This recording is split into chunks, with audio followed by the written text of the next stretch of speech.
Joseph, you can't go to sleep feeling like this. I'm sorry for everything, and I know you need space, but I'm here for you. You don't need to feel so lost. Joseph, have I ever told you what my mother was like?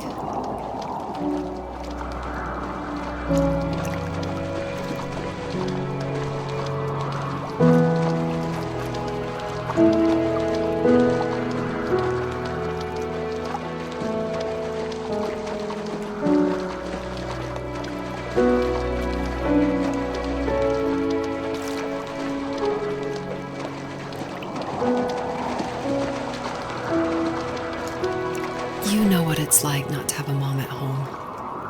And you know how hard that made my childhood. What helped me was watching the birds in the morning before the school bus came.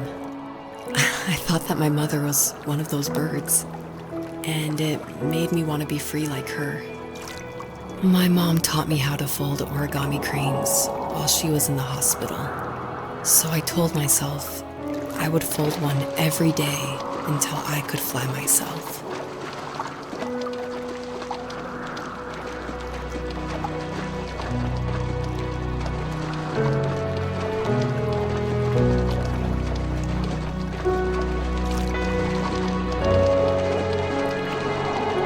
I think we both have always loved animals, and for me that love started with a dog.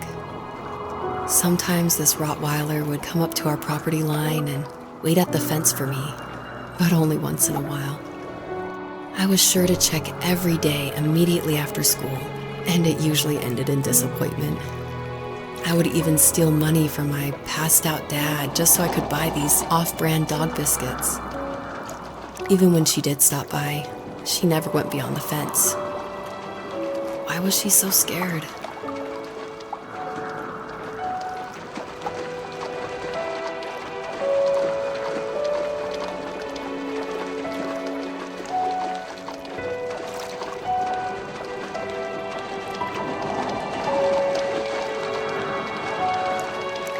I think my dad was the opposite of your dad in almost every way, except he was in the military as well. He coped with alcohol of every kind. The trailer started falling apart, he got angry, and I withdrew. More and more I became the weird, quiet kid who made lots of origami birds and carried dog biscuits around. I think we were pretty similar when it came to being the weird kids. And that same sincerity in college was one of the reasons I was so drawn to you.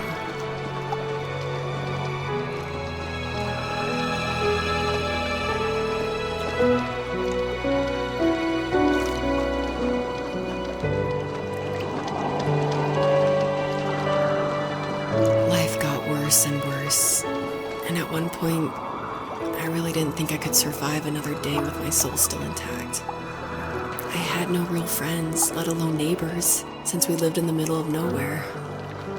I should have talked to my teacher, but I was scared what he would do if he found out. As I waited for the school bus one morning, I walked around until I found something in an abandoned shed. Something I can't put into words.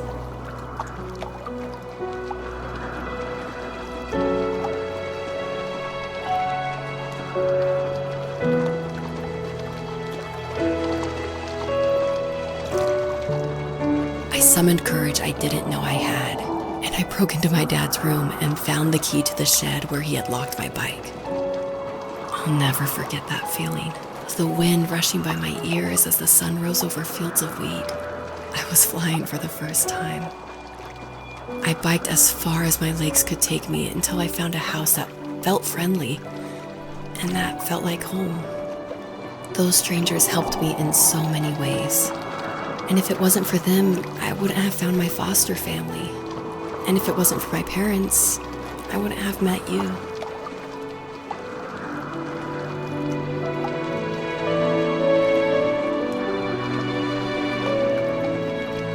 You have strength, Joseph, and you're not as alone as you think. It's all just so pointless, just waiting for life to happen. It's like having the home I always wanted is cursed out of my reach. The thought of being a parent myself, how could I do that when I couldn't even be a good son? I'm sorry, I know what you're saying. I just don't know how things will work out. These quiet hours will turn into years. We'll wonder which roads passed us by. Then we'll forge a new road together. Besides, I discovered for myself that one fateful morning where any hopeful road leads to. There may be thorns and mist, but it always leads to the same thing. And what's that? Family. I'm so glad that you're part of my family, Rachel. And I'm glad you're part of mine.